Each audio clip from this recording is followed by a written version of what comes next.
இந்த உலகத்தில் யாரை வேணாலும் விட்டு கொடுங்க, ஆனால் கூட பிறந்தவங்களை என்றைக்குமே விட்டு கொடுத்துடாதீங்க. இன்றைக்கி நிறையா புது உறவுகள் உங்கள் வாழ்க்கையில் வந்திருக்கலாங்க. அன்பு பாசத்தை பல மடங்கு உங்ககிட்ட கொடுக்கலாம். ஆனால் கூட பிறந்தவங்க மாதிரி உண்மையான அன்பை யாராலுமே கொடுக்க முடியாது. முகத்துக்கு முகம் பார்த்து ஏசிடலாம், திட்டிடலாம். ஆனால் ஏதாவது ஒன்றா துடிச்சு போகிறது அவங்கள தான் இருக்கும். நாளைக்கு நாள் உறுதி கிடையாது, அடுத்த நொடியும் உறுதி கிடையாது.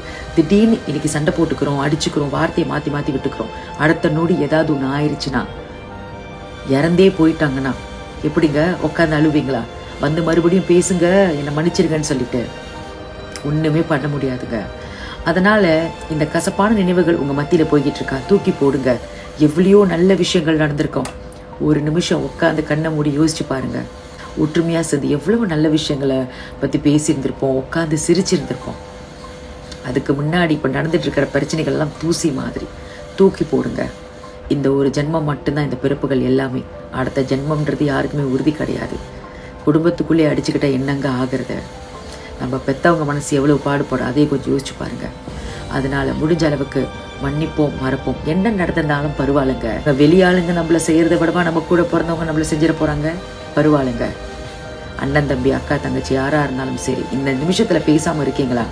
மன்னிப்பு என்ற ஒரு வார்த்தையை கேட்டுட்டு மறுபடியும் பேச தொடங்குங்கள். ஏன்னா அடுத்த நிமிடமும் அடுத்த நொடியும் நமக்கு உறுதி கிடையாது.